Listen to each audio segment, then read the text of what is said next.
오늘이 단 2절이지만 다윗이 다행이다, 내가 잘못된 거구나 라는 것을 깨닫는 말씀이고요. 참 다행이다, 그래도 하나님은 역사하시고 일하시고 계시는구나 라는 것을 깨닫고 본인도 다시금 확신을 갖는 믿음의 시간이 펼쳐지게 됩니다. 그 말씀에 대한 부분을 함께 나눌 텐데, 무엇이든지 일방적이면 문제가 생겨요. 일방적이면 모든 관계도 그렇고 저 사람이 좋아하겠지 하고 일방적으로 다가가면 그것이 그 사람에게 오히려 해가 되는 경우가 있고, 그리고 혼자의 생각으로, 신앙도 그렇지만 자기가 좋다고 열심히 하다가 결국 혼자서 자기 힘에 쓰러지는 경우가 있어요. 일방적인 거죠. 우리가 모든 삶에 있어서 함께 소통한다는 것, 그리고 또 하나님과 교제한다는 것, 이거 정말로 중요한 거거든요. 우리 올성교회 성도들의 삶이 일방적이지 않고 하나님의 마음을 느끼고 그 느낀 것을 또 살아가고 이러면 되는 거예요. 신앙생활이 어떻게 보면 간단하죠. 일방적으로 가다 보니까 너무 힘든 거예요. 내가 최선을 다해서 일방적으로 가는데, 물론 그것이 하나님 말씀의 믿음의 자리에서 그 길로 간다면 반드시 그 길은 승리하는 거예요. 그러나 내 주관과 내 뜻으로 그 길을 가다가는 결국에는 한계에 다다르게 되는 거예요. 그리고 하나님은 늘 열려져 있는 거예요. 우리가 구약 성경에 보면 그 문둥병을 앓고 있던 나아만 장군이 그 엘리사를 찾아오는 내용을 볼 수 있잖아요. 엘리사가 나가지 않고 그냥 말만 얘기했어요. 말만. 요단강에 가서 7번 씻어라 라고 말만 이야기했어요. 근데 지금 이 나아만 장군은 너무나 일방적이야. 마음이 자기가 어떻게 왔으며 어떻게 해주기를 바라고 본인의 뜻만 가지고 있는 거예요. 본인의 뜻만 가지고 있으면 하나님이 아무리 정말 대단한 축복의 말씀을 주시고 대단한 축복의 길을 활짝 열어놔도 정말 나올 수 있는 길, 그가 평생에 바라는 일이잖아요. 이 나아만 장군이 문둥병을 낫는 거 얼마나 그에게 큰 축복이에요. 얼마나 그에게 놀라운 은혜예요. 그것을 들었음에도 불구하고요, 자기 자신이 일방적으로만 가지고 혼자서 방향으로 가면 그게 들리지를 않아요. 그게 그 속에 와닿지를 않는 거예요. 그런데 언제 정말 그래도 그 나아만 장군이 그 몸이 나을 수 있는 소망이 생기기 시작하느냐? 그 말씀을 받아들였을 때. 그게 정말 아무것도 아닌 것 같고, 내가 사는 땅에 있는 강이 더 깨끗해. 저 요단강 더러워. 정말 그 이스라엘 가보면요, 요단강이 맑고 투명하고 깨끗한 제주도 바다, 아니 동해 바다보다도 못해. 흙탕물이야, 흙탕물. 아니 거기에 들어가서 몸을 7번 담궈라라는 이야기가 내가 봐도 아이고 저 흙탕물에 7번 왔다 갔다 해? 그것이 납득되지 않을 수 있는 거예요. 그런데 언제 소망의 길이 열리느냐? 언제 열리는 거예요? 엘리사가 하나님의 선지자가 한 말이 그 마음에 들려지기 시작했을 때, 즉 받아들여지기 시작하는 순간, 그때에 하나님의 음성이 들리는 거고요. 그때에 소망의 말씀이 들려지는 거예요. 받아들이는 순간 나올 수 있는 축복의 길이 열리는 거예요. 일방적인 신앙이 아니라 누구예요? 하나님의 말씀을 들려지는 순간 축복의 시간이 열려져요. 하나님의 말씀이 들려지고, 그리고 그 길을 걸어간 나아만 장군, 혼자서가 아니라 서로 듣고, 알잖아. 하나님이 너 왜 나왔는지 알잖아요. 나아만 장군이 왜 왔는지 알아? 쌍방이라는 것은 그러면 하나님의 뜻에 순종할 수 있는 준비가 되고 하나님의 뜻을 받아들일 수 있는 마음의 쌍방이 되어야 축복의 역사가 나타나는 거예요. 나아만 장군이 들어가서 하나님 말씀 그대로 들었을 때 뭐가 열려요? 축복의 역사가 나타나죠. 그가 그것을 누리는 시작은 하나님의 말씀을 듣는 것으로부터 시작했다는 거예요. 주의 이름으로 축원합니다. 혼자서의 일방적인 신앙생활, 내가 주일날 하나님 앞에 갔다 왔어, 됐어, 그리고 아무런 감동이 없어. 정말 제가 이 말씀을 준비하면서도 하나님 앞에 아무런 감동이 없고 내 안에 아무런 역사가 없으면 내가 여기에 서는 것조차 고통이고 주일이 다가오는 것조차 고통이고 힘든 거예요. 왜? 아무런 감동이 없으니까. 그냥 떠들어대기 끝나는 거예요. 떠들고 끝나는 거야, 주일이. 얼마나 허무해요. 목사가 얼마나 허무하냐고요. 그런데 감동. 성도가 주일날에 와서 하나님 앞에 예배하고 말씀을 받아서 감동을 받고 그 감동하심을 따라 한 주간 내가 그 말씀 위에 영원토록 변치 않는 말씀 위에 세상의 것은 다 변하지만 변하지 않는 하나님의 말씀 위에 내가 서서 감동하심 받은 대로 삶을 그대로 살아간다는 거예요. 그게 바로 신앙생활이에요. 주일날 갔다 와도 마음에 감동이 없고 성경을 읽어도 감동이 없고 하나님 원하시는 게 뭔지 알 수가 없고 그때부터 어때요? 근심과 걱정, 안타까운 거예요. 신앙이. 삶이 바쁘게 돌아가다 보면 뭐 감동이고 뭐고 자시고 느낄 순간도 없어요. 그게 핑계예요. 그게 하나님 앞에 할 만한 핑계가 되는 거예요. 네? 내가 이렇게 바쁘게 사는데 하나님이 이해해 주시겠지.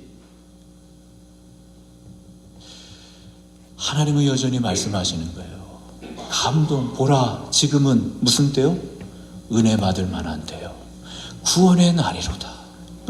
그 얘기는 뭐냐면 언제든지 이 나만 장군처럼 하나님 너에게 축복의 길을 확 열어놓고 지금도 말씀하고 있고 이야기하고 있고 너희가 듣고 귀만 연다면 하나님은 너에게 말씀해 주시고 들을 수 있다는 거예요. 들을 수 있다는 거. 할렐루야. 듣고 살아갑시다. 할렐루야. 주일날 말씀을 들어도 하나님 말씀 나에게 감동이 되어 그 감동하신 말씀 하나 붙잡고 살아가면 신앙에 승리하는 거예요. 아무것도 없이 그냥 덤덤하게 사는 그런 삶을 살아가다가 나중에 주님 만났을 때 야, 너 누구니? 내가 그렇게 예배드렸는데요. 너 누구야? 너 나 알아? 나랑 도대체 무슨 교감이 있었니? 나랑 도대체 뭘 나눴니? 내가 어떤 영혼을 바라볼 때 너가 도대체 뭘 나누고 뭘 했니? 정말 그러네요. 내가 나간 것밖에 없네요. 정말 주님과의 만남은 없었네요.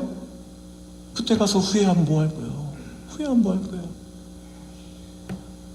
메소디스트 감리교회예요. 규칙적인 거예요. 규칙적인 거가 중요한 게 아니고 늘 그 시간과 삶에서 뭘 듣기를 원하는 거예요? 하나님의 음성 듣기를 원하고 하나님 감동 듣기를 원하고 하나님 내가 저 사람을 만나야 되는데 하나님 혹시 나에게 내가 해야 할 말들이 있을까요? 하나님 내가 이 일을 해야 되는데 하나님 혹시 원하는 게 계실까요? 하나님은 그 원하는 일, 그 사람이 중요한 것이 아니고 하나님 뭐가 중요하냐면 그렇게 이야기하는 친밀한 교제, 교감. 할렐루야. 자녀들이 와서 아버지 돈 많으니까 아버지한테 있는 돈 그거 하려고 억지로 그래도 그거 좋잖아. 부모들은 자녀들이 와서 어머니 오늘은 이런 일이 있었고 저런 일이 있었는데 아버지 오늘 이랬어요 저랬어요. 오늘 밥을 먹었는데 소화가 잘 안 되고 아버지는 어때요? 뭐 하셨어요? 오늘 날씨가 더운데 바람 불었는데 무슨 생각하셨어요? 뭐 어떤 조건이 아니라 그냥 같이 함께 나누고 교제하고 그게 이제 부모의 마음이잖아요. 주의 이름으로 축복합니다. 오늘 다윗은 원래 두려움을 모르는 사람이었던 것 같아요. 두려움을 몰라요. 소년일 때도 골리앗을 봐도 전쟁에 능한 용사들도 사울 왕도 다 두려워하고 있을 때 다윗은 골리앗을 두려워하지 않은 사람이에요. 두려움을 모르는 사람 같은데 오늘 이 일 고백하기 전에 역대상 14장의 1절 2절 고백하기 전에 13장에 다윗에게 두려움이 찾아옵니다. 다윗이 도대체 뭘 두려워했을까? 한번 볼까요? 14장에 보면 다윗이 하나님의 법궤를 옮기려고 해요. 그런데 그런 마음을 가졌다는 것은 누구를 사랑하기 때문에? 하나님을 사랑하기 때문에 하나님의 법궤를 옮기고 싶은 거예요. 법궤 속에는 뭐가 있느냐? 이스라엘 백성들이 출애굽하고 나와서 시내산에서 하나님의 모세에게 십계명을 줬다고요. 그 십계명을 받고 그리고 하나님께서 그 시내산에서 또 뭘 줬어요? 성막을 어떻게 지어라 라고 성막을 주셨어요. 제사장을 주셨어요. 제사법을 주셨어요. 율법을 주셨어요. 그런데 그 십계명을 어디에? 성막 안에 성소와 지성소에 그 지성소 안에 법궤 안에다가 하나님의 말씀인 십계명을 다 갖다가 놨다고요. 그러니 그곳에는 곧 하나님의 말씀이요 하나님이 계신 곳. 다윗이 그 법궤를 옮기고 싶어 하는 거예요. 성경에 보면 그 법궤를 옮기는데 역대상 13장에 다윗이 애굽의 시올 시내에서부터 하맛 어귀까지 온 이스라엘을 다 불러 모으고 마음이 어땠을까요? 이게 하나님의 말씀, 하나님의 중심으로 살아야 돼. 그리고 온 이스라엘을 다 불러 모은 거예요. 잘 생각해 보십시오. 어떤 일이 일어났는데 그것이 다윗만의 문제가 아니고 온 이스라엘이 다 보고 있는 거예요. 그거를 뭐 하는 걸? 법궤를 옮기는 것을 다 보고 있는 거예요. 다윗은 지금 이스라엘 왕이 되었어요. 왕이 된 이후에 그 법궤를 쫙 옮기는데 여호와의 궤를 새 수레에 싣고 새 수레에 실었다는 것. 온 이스라엘을 다 보는 순간 하나님 앞에 정말 귀중히 그 새 수레도 그냥 수레가 아닐 거 아니에요. 그냥 대충 야 그냥 저 수레 가져와라. 이 수레가 아니라고. 하나님의 법궤를 옮기기 위해서 정성스럽게 만들고 흠이 없게 만들고 그리고 새는 그 새 수레를 누가? 소가 끌잖아요. 소도 아무 소나 가져왔겠냐고요. 저기 누구네 집에 소 가져와라. 이게 아니잖아요. 그 소가 정말로 흠이 없고 정말로 온전한 그 소를 갖다가 하나님의 법궤를 끌게 하는 거예요.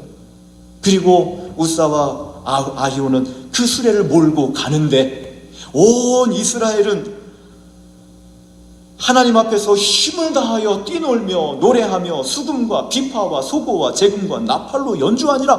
최고로 정말 있는 악기 다 동원해가지고 기뻐하고 감사하고 하나님께 영광을 돌리며 그 수레의 법궤를 옮기고 있는데 어떤 일이 일어나요? 기드온 타작마당에 이르러서는 가다가 갑자기 소들이 날뛰기 시작하는 거예요.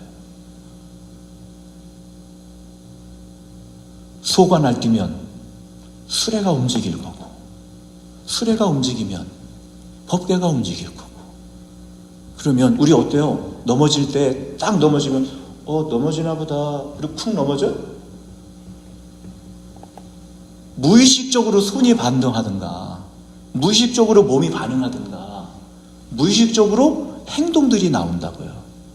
우사가 옆에 있다가 소가 흔들리니까 소가 뛰니까 하나님의 법궤가 움직이잖아요. 그래서 법궤를 잡았어요. 그거 잘했어 못했어요? 잘했죠. 법궤가 쓰러지면 어떡해? 그 깨지면 어떡해? 그리고 잡았어요. 잡았는데 하나님께서 진노하셔서 거기에서 우사를 죽였어요. 여호와께서 우사의 몸을 찢으셨으므로 죽였다는 거예요. 봐요. 온 이스라엘 백성이 다 보고 있어요. 지금 하나님의 궤가 옮겨가는 걸 다 보고 있는 거예요. 그리고 참 기쁘고 정말 정성스럽게 최선을 다해서 옮겨가는데 거기에서 법궤 잡은 우사가 죽었어요. 그날에 성경은 얘기해요. 다윗이 하나님을 두려워하여 하나님 두려운 마음이 생긴 거예요. 두려운 마음이. 내가 어떻게 하나님의 궤를 내 곳으로 오게 하리요? 마음 가져요. 내가 어떻게 하나님의 궤를 내 곳으로 오게 하리요? 여러분 여기 다윗이 두려운 마음 가진 것 뭘까요? 하나님 맞게 행한다고 하고 있는데 하나님 우사를 딱 죽여버리니까 어떠한 마음이? 하나님과의 단절. 다윗은 그걸 봤어요. 다윗은 그걸 알아. 왜? 경험했기 때문에. 누구를? 사울을 경험했기 때문에. 하나님과의 단절된 사람이 왕 위에 앉아있다 할지라도 그는 왕의 역할을 할 수 없으며 결국 비참하게 전쟁에 나가서 하나님과 단절된 왕이 어떻게 죽었는지 다윗은 분명히 보고 알아요. 그런데 자기가 지금 열심히 최선을 다해서 한다고 하고 있는데 하나님이 웃사를 죽이신 거예요. 어떤 마음, 어떤 두려움이에요? 하나님과의 단절이에요. 그 단절의 의미는 바로 이겁니다. 하나님이 나를 이스라엘 왕으로 세우셨나? 하나님이 나를 이스라엘 왕에서 버리셨나? 이거예요. 그런데 그 이후에 그 법궤가 오베데돔의 집으로 다 가서 하나님은 오베데돔의 집에 복을 주신 줄, 그 내용이 마지막 절에 나오고, 그리고 그 다음에 역대상 14장이 시작돼요. 이때까지도 다윗은 두려워하는 마음이에요. 근심하는 마음이에요. 어떤 마음? 하나님과 단절된 것 같은, 하나님과 끝난 것 같은. 왜? 하나님이 이스라엘 왕을 정말 그 죽이는 모습 보고 백성들이 다 이게 뭔 일이냐 도대체, 이게 좀 어떻게 된 일이냐, 이게 지금 하나님 법궤를 옮기는데 사람이 죽었어. 왕의 위치가 어떻게 되는 거야 그 순간. 네? 그러고 있던 다윗에게 14장 1, 2절이 오늘 읽은 본문이에요. 이때 2절에 가서 보면 다윗이 여호와께서 자기를 이스라엘 왕으로 삼으신 줄을 깨달으니, 확신을 갖게 되는 거예요. 이제 아니구나, 하나님과의 관계의 단절이 아니라 하나님은 여전히 일하고 계시고, 여전히 하나님은 역사하고 계시고, 여전히 하나님은 나를 이스라엘 왕으로 세워주셨구나 라는 것을 깨달았어요. 여러분, 이런 깨닫는 은혜가 있기를 주의 이름으로 축원합니다. 그런 확신을 가졌다는 거예요. 믿음을 가졌다는 거예요. 하나님께서 단절된 것이 아니라 내가 잘못했구나 라는 걸 깨닫게 되는 거예요. 내가 잘못했구나, 내가 못 들었구나, 내가 못 알았구나, 내가 하나님 방법대로 안 했구나, 이걸 깨닫는 거예요. 그래서 나중에 다윗이 법궤 옮길 때 새 수레를 사용하지 않고 뭘 사용해요? 하나님 말씀대로 레위 자손을 불러 메고 가요. 이게 하나님의 법궤를 옮기는 방법이야. 수레가 아니라, 소가 아니라 하나님이 택한 레위 자손을 통해 그 법궤를 메고 옮기기를 원해. 다윗이 그 말씀을 받아들였을 때, 다윗이 그 말씀을 안에 두었을 때 하나님의 법궤가 다윗성으로 옮겨지는 거예요. 주의 이름으로 축복합니다. 하나님의 말씀을 들었을 때, 그러니 여기에 보면 하나님이 이 다윗을 이스라엘 왕으로 안 삼으신 게 아니고 여전히 넌 이스라엘 왕이야 라는 것을 확인시켜주는 내용이 14장 1절에 있어요. 1절이 뭐냐면, 두로왕 히람이 다윗에게 사신들과 백향목과 석수와 목수를 보내 그의 궁전을 건축하게 하였더라. 1절 요거 하나요. 요거 하나만 보고 다윗이 하나님이 나를 이스라엘 왕으로 여전히 삼고 계시는구나 라는 걸 깨닫는데, 그 내용은 뭐냐면, 다윗이 하지 않고, 다윗이 두려워하고 있을 때 누가? 두로왕 시돈이 다윗에게 사신들과 백향목, 석수, 목수를 보내 그의 궁전을 건축하게 하는 거예요. 누구의 궁전? 이스라엘의 왕! 그 왕의 궁전을 다윗은 생각도 못했는데 두로왕 시돈이 짓고 있는 거예요. 이걸 뭐라고 이야기해요? 우리 배웠잖아요. 전적인 하나님의 은혜, 하나님이 역사하시는 거예요. 하나님이 일하시는 거예요. 그것을 보고 다윗이 깨닫는 거예요. 주변에 있는 많은 나라에 이 이스라엘이라는 나라가, 하나님이 세워 기름 부어 세운 이 다윗 왕의 존재가 하나님이 세우시는구나 라는 것을 깨닫게 되었을 때 다윗이 하나님은 지금도 나를 향해서 열려 계시는구나. 여러분, 믿음의 확신을 갖기를 주의 이름을 축원합니다. 근심과 걱정하며 하나님 앞에 부르짖을 거예요. 자녀들 속삭여, 이 자녀들 근심하고 걱정하며 하나님 앞에 기도할 거예요. 이 사업 걱정하고 이 사업이 어떻게 될까 의심하고 그러면서 하나님 앞에 부르짖을 거예요? 걱정, 근심, 불평, 원망 그거 하며 하나님 앞에 부르짖을 거예요? 우리의 기도는 그렇진 않아요. 우리는요 믿음의 기도가 되는 거예요. 확신의 기도가 되는 거예요. 이스라엘 왕으로 하나님 나를 세우셨구나. 그리고 그 다음에 믿음 위에서 하나님 앞에 부르짖는 거예요. 의심에 하는 자의 기도 응답이 있대요, 없대요? 응답이 없어요. 믿음을 가지고 하는 기도, 걱정과 근심, 우리 가정, 우리 교회 하나님 어떻게 되는 거예요? 걱정스러워. 아이고 주님 도와주세요. 기도합니다. 우리가 다윗처럼 확인할 수 있는 자리가 어디예요? 예수는 그리스도라는 거예요. 또 다른 이름도 주셨어요. 임마누엘이라는 주셨어요. 하나님 우리와 함께 계시다는 거예요. 그 언약 위에서 우리가 확신을 가지고 기도해야지. 할렐루야.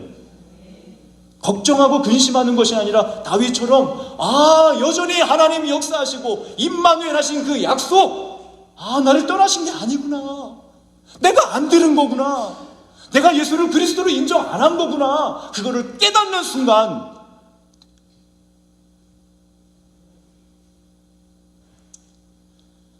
우리 신앙생활 한다고 하는, 예수를 믿는다고 하는 우리는 나 혼자 있지 말고 하나님의 감동하심을 따라, 하나님의 감동하심을 따라 살아갑시다. 할렐루야.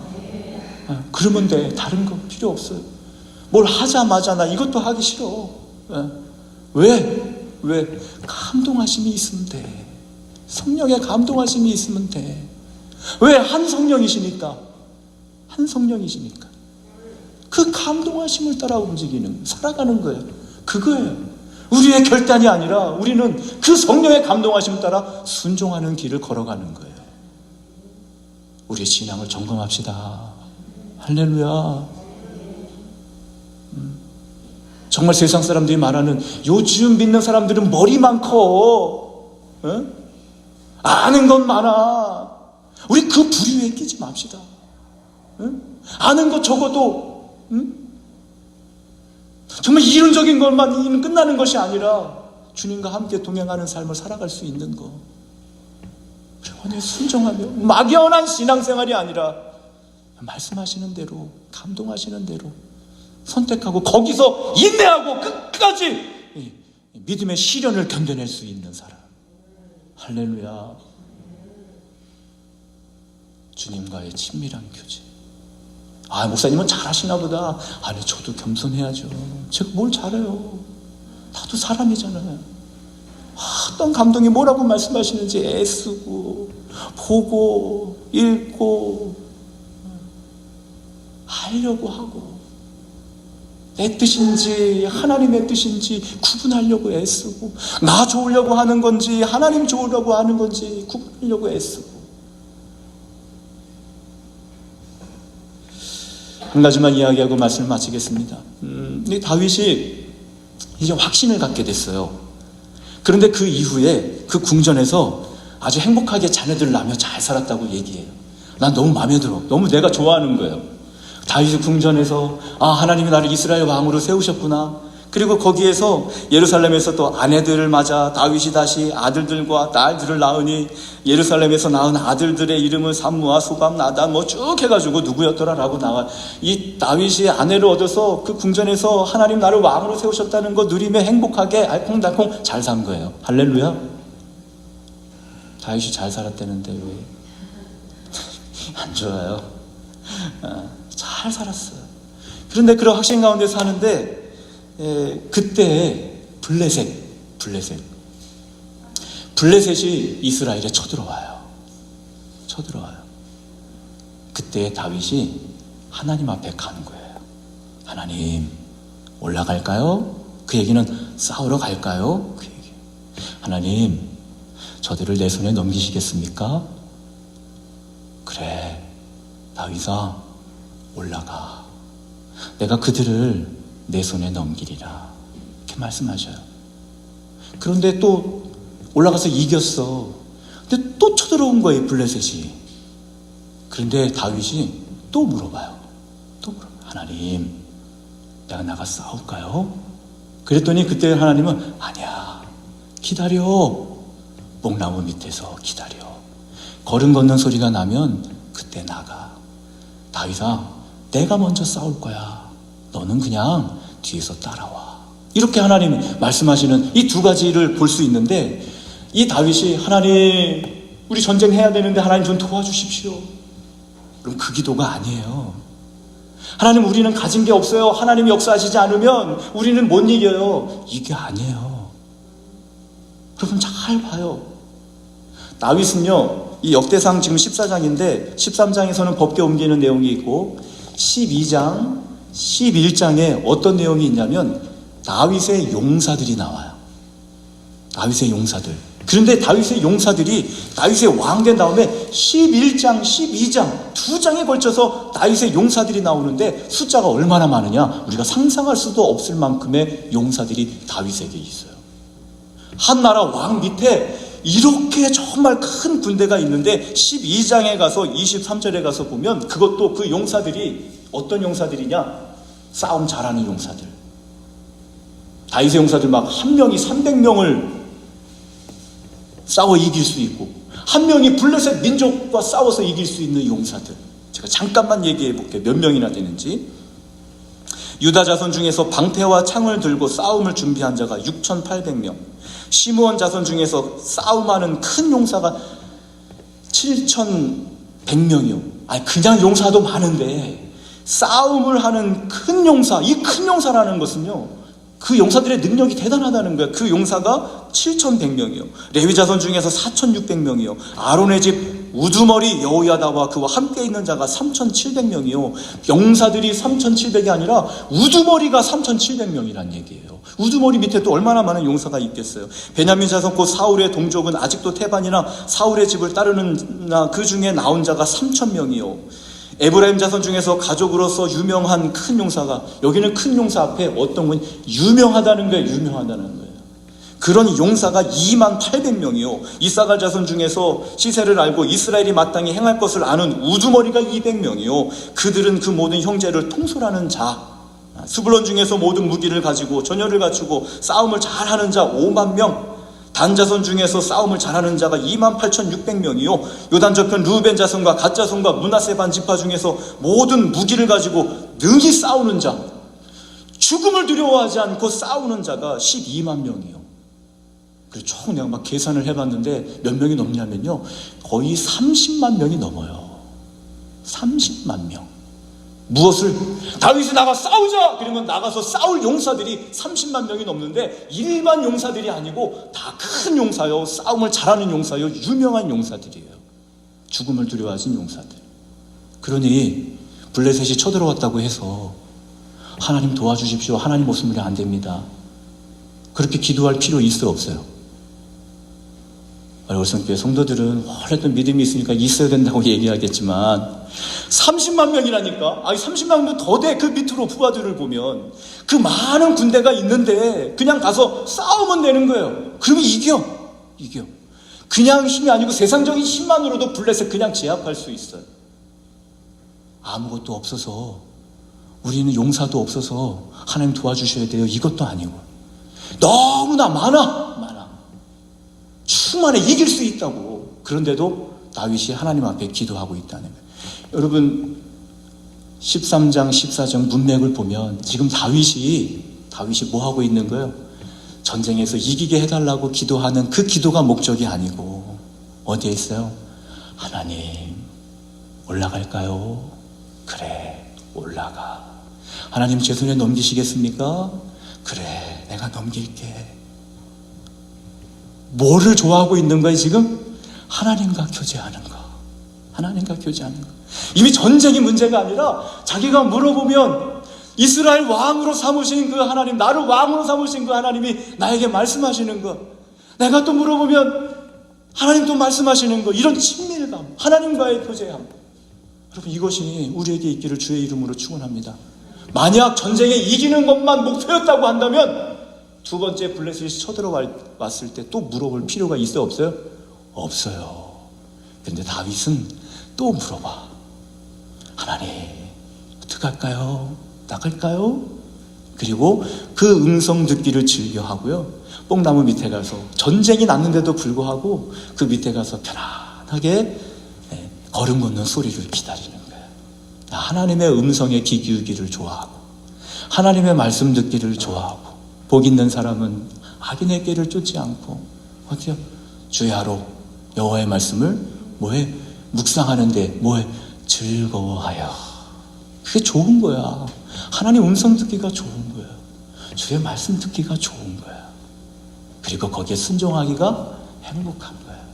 여러분, 우리 월성교회 성도들 정말 한 주간 동안 다른 어떤 목적과 조건 때문에 하나님을 붙드는 것이 아니고 그래, 하나님과 교제하는 것이 나에게 행복하고 즐거워. 그리고 그 길을 주님과 함께 걸어갈 수 있는 복된 한 주간 되기를 주의 이름으로 축원을 드립니다.